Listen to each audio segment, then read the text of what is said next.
Le 1er avril 1753, il y a exactement 273 ans, naissait le comte Joseph de Maistre. Alors il n'est pas né à Aix-en-Provence, il est né à Chambéry, d'une famille niçoise par ailleurs. Ce qui fait que Joseph de Maistre a toujours été sujet du royaume de Piémont-Sardaigne.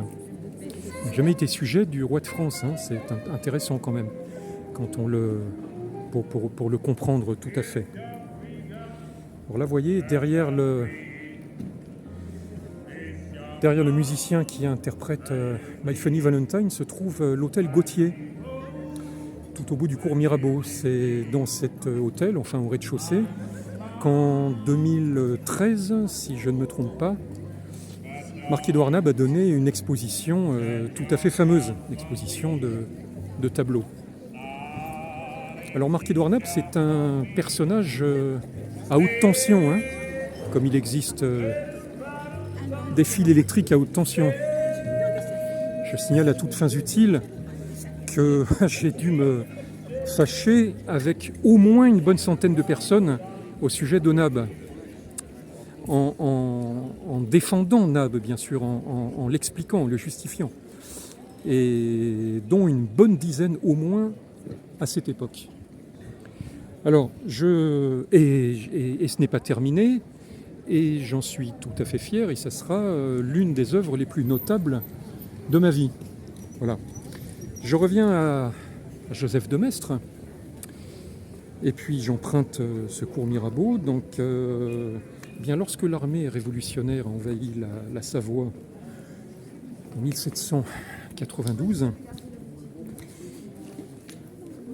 eh bien, la France a tout bonnement intégré la Savoie en tant que département, ce qui est une abomination.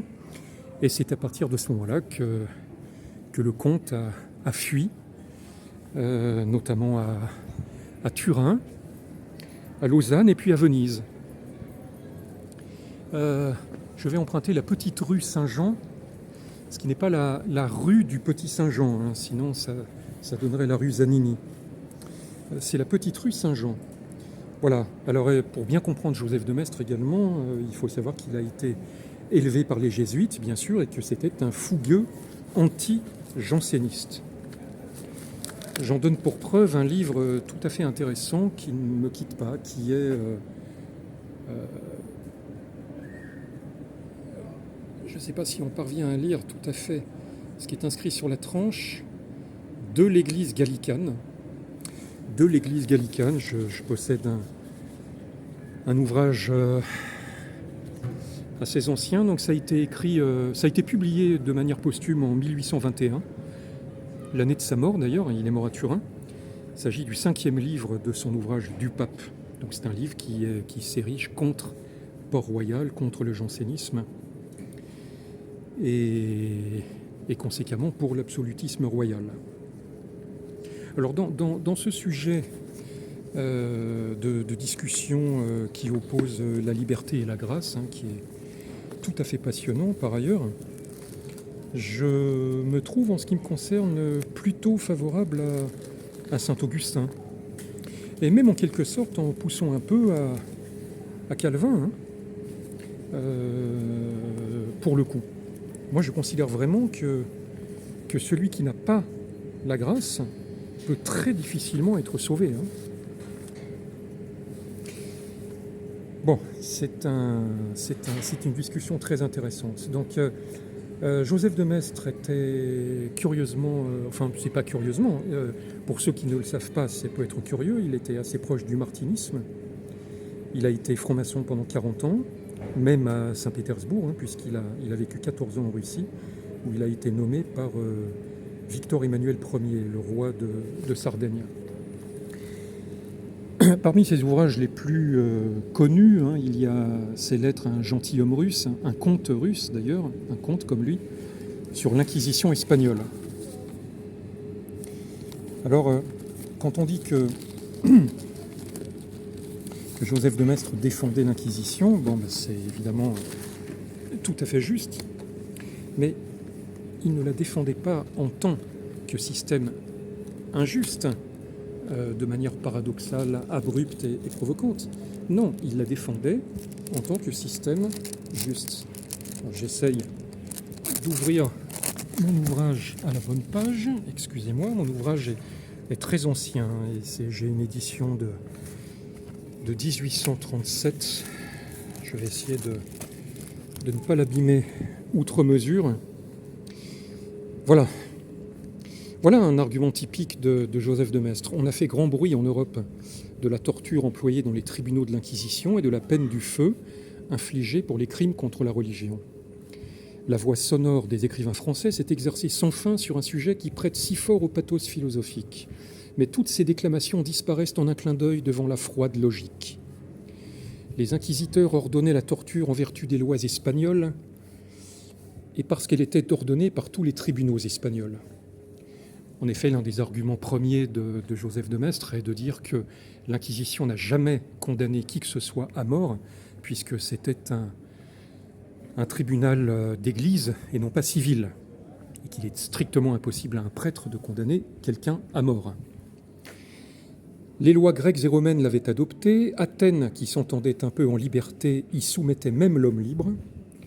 Toutes les nations modernes avaient employé ce moyen terrible de découvrir la vérité, et ce n'est point ici le lieu d'examiner si tous ceux qui en parlent savent bien précisément de quoi il s'agit, et s'il n'y avait pas dans les temps anciens d'aussi bonnes raisons de l'employer qu'il peut y en avoir pour la supprimer de nos jours.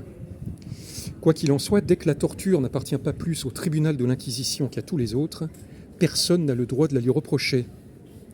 Que le burin protestant de Bernard Picard se fatigue tant qu'il voudra à nous tracer des tableaux hideux de tortures réelles ou imaginaires infligées par les juges de l'Inquisition, tout cela ne signifie rien. On ne s'adresse qu'au roi d'Espagne.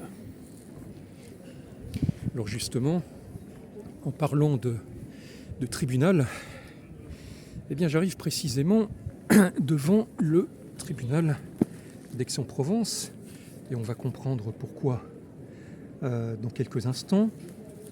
J'apprécie aussi beaucoup cet ouvrage sur l'Inquisition parce que Joseph de Maistre, il défend le peuple espagnol, qui s'est très bien illustré encore ces temps derniers face à l'attaque iranienne. Il n'y a pas en Europe de peuple moins connu et plus calomnié que le peuple espagnol, écrit-il. Et puis il attaque bien évidemment l'Angleterre et notamment David Hume. Non, je termine par son livre fameux « Considérations sur la France », où il parle beaucoup en fait de la Révolution française, publié en 1796. C'est un livre où de Maistre s'avère hanté par la figure du bourreau, qui est associé au Christ juge en réalité. Alors ce n'est pas à proprement parler un pamphlet contre la Révolution,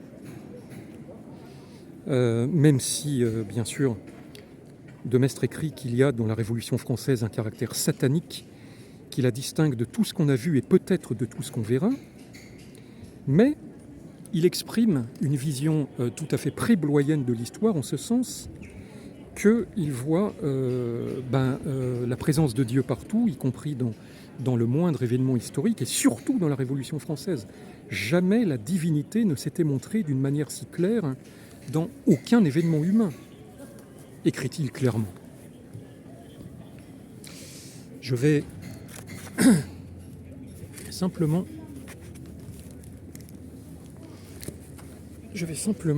pour en finir, pour avoir une idée de ce que de Maistre écrivait sur la Révolution et surtout sur ses acteurs principaux, qu'il trouve tous indéfiniment médiocres, bien sûr. Voici ce qu'il écrit dans... C'est la fin du premier chapitre.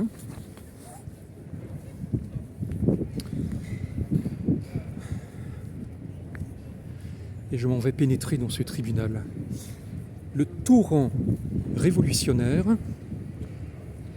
a pris successivement différentes directions.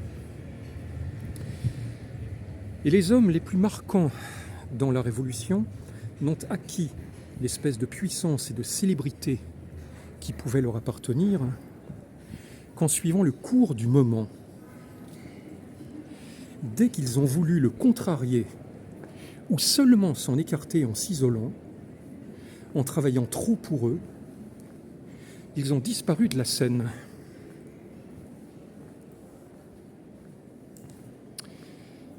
Vous voyez,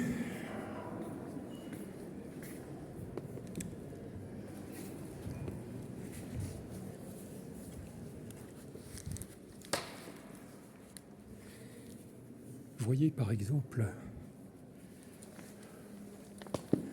ce Mirabeau qui a tant marqué dans la Révolution. Au fond, c'était le roi de la halle.